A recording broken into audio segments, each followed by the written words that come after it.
We use these terms, media and press, pretty generally. I mean, the Washington Post is in the media and of the press. You all are in the media and of the press, but so is Rush Limbaugh. I think you wrote on your blog that a Dave Brody from the Christian Broadcasting Network, Pat Robertson's outfit, will one Sunday show up on Meet the Press, but an Amy Goodman of Democracy Now! Will never show up on Meet the Press. What's behind that phenomenon? I think part of the reason is that if Amy Goodman came on Meet the Press, she would say all sorts of things that not only challenge the people on the program, but challenge what they had been saying over the years.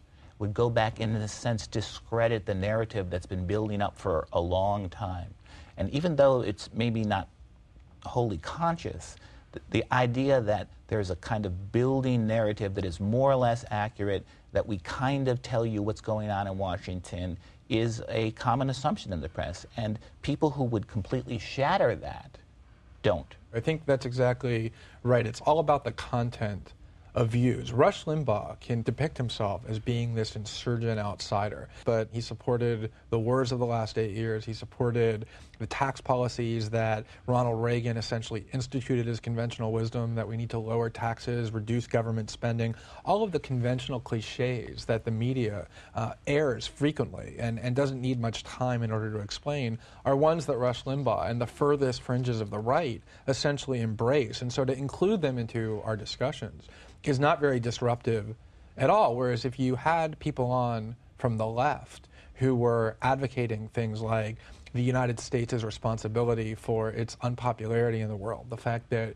we wage wars and bomb other countries and invade and occupy other countries far more than any nation on the planet, to include somebody like that would not only threaten the vested interests of everybody who's participating in these conversations, it would disrupt the entire narrative. As Jay said, it would almost sound foreign, as though these views are unserious views, don't belong in mainstream serious shows, because these views are never heard. They're stigmatized, they're demonized as being things that don't really deserve a platform. And so you can't include advocates of these views in these shows. You know what's really striking to me about this is Lawrence Wilkerson, who worked for Colin Powell, when he retired from the government, he said that the people in power, Cheney, Bush, and Rumsfeld especially, were, in his view, radicals.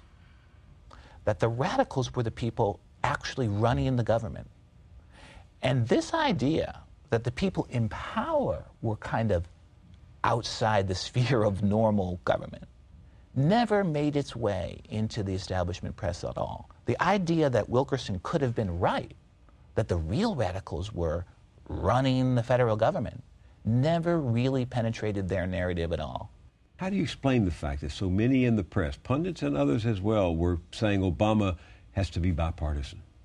I think that the ideology of the press is not so much liberal or conservative. They think themselves the keepers of realism, of savviness. I think the real religion of the American press is savviness.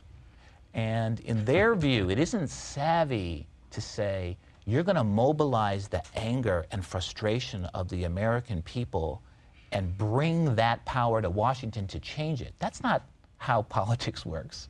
The way politics works is you say things like that to get elected, and then once you're in, you make your accommodations, you show that you want to hew to the center, you demonstrate you're bipartisan, you pick people who are familiar, and it's those eternal laws of politics that journalists feel they know better than us. And they expect politics to try to run down these rails that they've laid down, because then we have to turn to them for the inside story. And this is what they want to continue. I agree with Jay that it isn't so much that the media is liberal or conservative in terms of how those terms are defined conventionally in our political spectrum.